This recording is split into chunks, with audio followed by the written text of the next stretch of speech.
Bonjour, je suis Mike Fink et vous avez le pouvoir d'améliorer et de créer la vie que vous souhaitez grâce au pouvoir de votre esprit.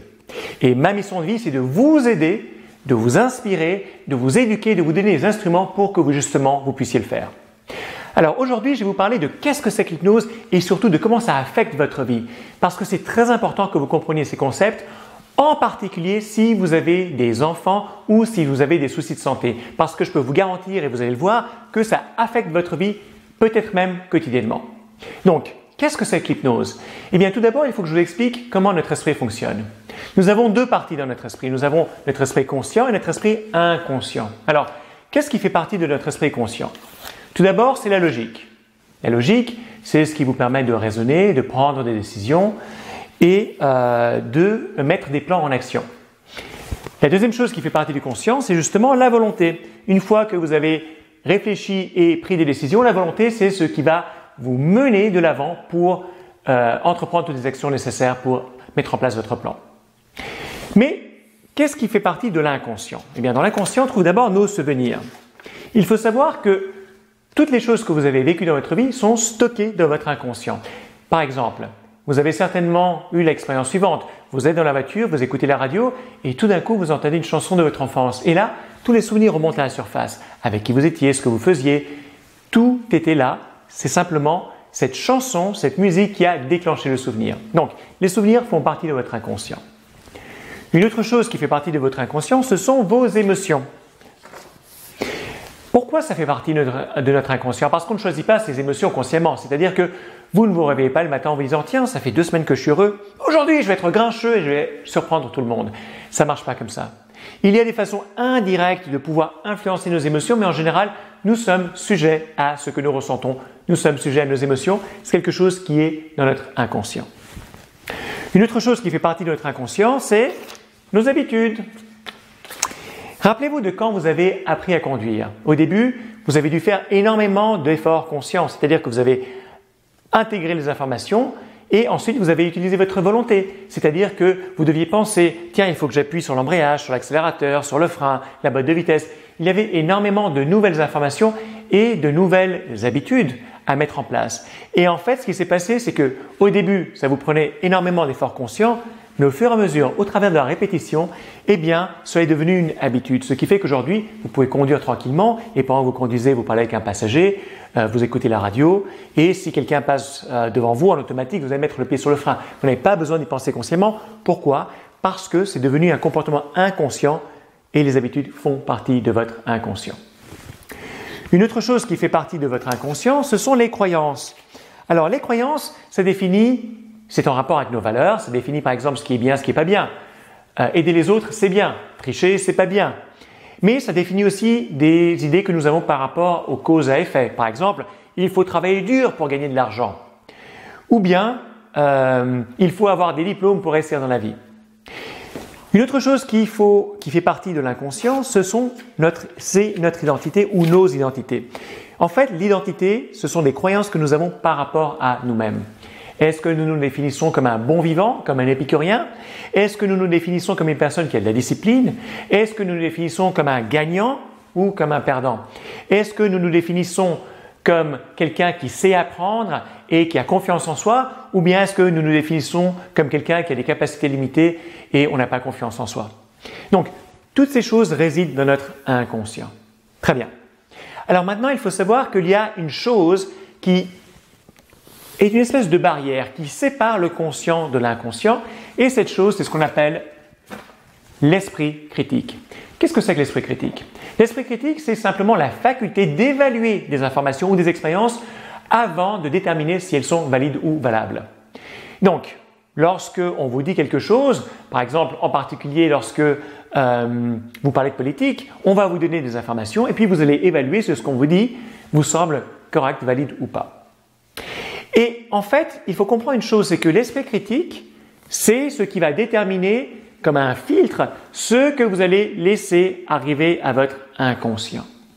Et c'est maintenant que les choses deviennent intéressantes et vous allez voir pourquoi. Je vais vous donner une définition d'hypnose. L'hypnose, c'est la mise en suspens de quoi? De votre esprit critique, exactement. Et en même temps la mise en place d'une pensée sélective. Laissez-moi répéter ça. L'hypnose, c'est la mise en suspens de l'esprit critique et la mise en place d'une pensée sélective. Donc, si j'utilise cette définition, vous allez voir qu'en fait, nous vivons tous des états d'hypnose quotidiennement et qu'un état qui est en fait un état d'hypnose, c'est lorsque vous regardez un film à la télévision. Pourquoi ? Si vous regardez un film comme Superman, vous savez bien logiquement qu'on ne peut pas voler dans les airs. Mais qu'est-ce que vous faites ? Eh bien, vous mettez en suspens votre esprit critique. C'est-à-dire que vous n'êtes pas en train de dire « ce film est débile parce qu'on ne peut pas voler dans les airs ». Non, non, non. Vous décidez de mettre en suspens cette partie de votre esprit et donc vous ouvrez cette barrière et ensuite, le film, au travers de ses suggestions, va pouvoir avoir un impact sur votre inconscient parce qu'il va mettre en place une pensée sélective, c'est-à-dire l'histoire du film. Et un film, ça peut influencer vos émotions. Un film, ça peut vous faire pleurer, ça peut vous faire rire, ça peut vous faire sentir ému, excité. Ça peut même influencer vos croyances. Parce que si vous voyez un film, un drame ou un documentaire sur quelque chose qui vous intéresse et qui vous donne une nouvelle perspective, eh bien, vos croyances peuvent être influencées. Donc, voir un film au cinéma, c'est un état d'hypnose. Et donc, vous voyez que l'hypnose est un état que l'on vit plein de fois, toute la semaine, mais peut-être même plusieurs fois par jour. Alors, pourquoi est-ce que j'ai voulu partager ces informations avec vous aujourd'hui ? Elles sont très importantes à comprendre pour deux raisons. La première est la suivante. Si vous avez des enfants, et attention, c'est vraiment très très important, il faut savoir que les enfants n'ont pas d'esprit critique jusqu'à environ l'âge de 6 ans. Et de fait, lorsque vous dites à un enfant que le Père Noël existe, il va dire « OK ». Lorsque vous dites à un enfant « tu as perdu ta dent, mais la petite souris va venir la prendre cette nuit et va te laisser un petit cadeau à la place », il va dire « OK ». C'est-à-dire que toutes les informations que vous donnez aux enfants vont aller directement dans l'inconscient puisque l'enfant n'a pas de filtre, il n'a pas encore d'esprit critique. C'est autour de l'âge de 6 ans qu'il commence à avoir un esprit critique. Donc, c'est ce qui explique que les enfants croient tout ce que vous leur dites, mais ça a une implication plus profonde, qui est la suivante.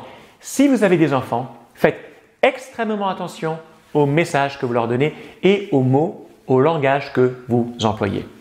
Pourquoi je dis ça ? Parce que l'esprit inconscient n'a pas la faculté de raisonner. Il absorbe un petit peu comme un terrain, un jardin où ce jardin va simplement intégrer ce qu'on y sème dedans. Que ce soit des plantes pour des fleurs ou que ce soit des graines pour des fleurs ou que ce soit des graines pour des mauvaises herbes. Donc faites attention à quel type de graines vous allez mettre dans l'esprit de vos enfants. Je connais beaucoup de parents et ils font ça de façon complètement innocente parce qu'ils ne sont pas au courant de ces informations et je sais que ce n'est pas évident d'élever des enfants, que ça demande beaucoup de temps, beaucoup d'énergie, mais qui souvent appellent leurs enfants les petits monstres. Et je dis attention parce que les parents savent consciemment que ce n'est pas des monstres. Ils savent consciemment que c'est une façon de parler, que c'est une plaisanterie. Mais attention, les parents ont l'esprit critique qui peut filtrer cette information. Mais les enfants, ils n'ont pas d'esprit critique. Qu'est-ce qu'ils entendent ? Ils entendent le mot monstre, monstre, monstre, et ça va dans leur esprit inconscient tout droit. Donc, faites très très attention au message que vous donnez, même si vous pensez que ce n'est qu'une façon de parler, même si vous pensez que c'est une plaisanterie, et même si vous pensez que vos enfants vont comprendre, eh bien attention, en particulier s'ils ont moins de 6 ans, il est fort probable qu'ils ne vont pas comprendre et il est fort probable que malgré toutes vos bonnes intentions, cela peut avoir des effets malheureusement négatifs sur eux. Donc, si vous ne le savez pas jusqu'à présent, ne vous sentez pas responsable. En revanche, maintenant que vous avez cette connaissance, vous êtes responsable de comment vous communiquez avec vos enfants et donc assurez-vous que vous communiquez d'une façon constructive, d'une façon où vous employez un langage qui va les soutenir plutôt que de les rabaisser. Maintenant, quel est le revers de la médaille ? C'est que nous-mêmes avons été des enfants dans le passé. Et en fait, la majeure partie des problèmes que nous avons survient de nos souvenirs, de nos émotions, de nos habitudes, de nos croyances, de notre identité. Et ces choses-là ont été façonnées au cours de notre vécu émotionnel et en particulier au cours des croyances, des habitudes, des émotions, des souvenirs et même de l'identité que nous avons acquis lorsque nous étions enfants. Si nous avons eu des parents qui nous disaient constamment « Ah, arrête d'être un fainéant », eh bien, malheureusement, c'était intégré au niveau de notre identité. Si un parent nous disait « tu n'es qu'un bon à rien, tu n'arriveras à jamais rien faire dans la vie », eh bien, c'est ce qu'on a intégré au niveau de notre identité et cela impacte notre confiance en soi. Si les parents nous ont constamment donné des messages par rapport au succès, en disant il faut travailler dur pour gagner de l'argent, ou bien les gens riches sont des gens malhonnêtes, eh bien ça va impacter nos croyances et donc ça va aussi impacter les résultats que nous allons obtenir dans notre vie. Donc, c'est une des raisons pourquoi l'hypnose est extrêmement efficace pour résoudre toute une série de problématiques dans votre vie, parce qu'elle va directement parler et s'adresser à l'inconscient pour changer, résoudre, modifier, améliorer, transformer vos souvenirs, vos émotions, vos habitudes, vos croyances, votre identité.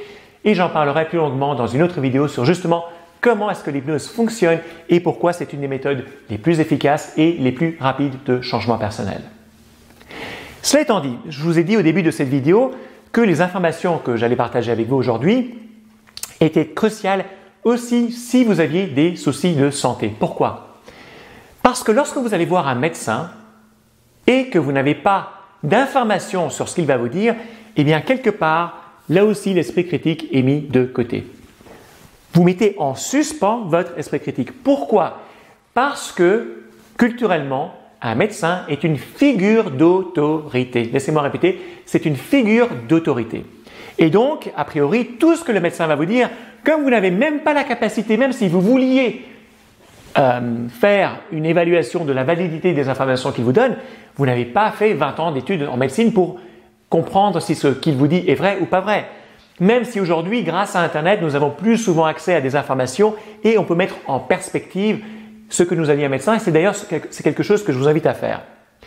C'est aussi pourquoi je vous invite, lorsque vous avez une décision importante à prendre, que ce soit au niveau médical par rapport à un médecin, mais que ce soit au niveau d'une décision peut-être financière ou peut-être au niveau de travaux que vous devez faire dans votre maison. C'est-à-dire, à tout moment où vous allez consulter un expert, comme vraisemblablement vous n'avez pas la capacité d'évaluer de façon critique les informations que l'expert va vous donner, je vous invite à faire deux choses. D'une part, essayez de vous informer le plus possible auparavant, avant de rencontrer l'expert, et d'autre part, d'obtenir au moins une deuxième opinion.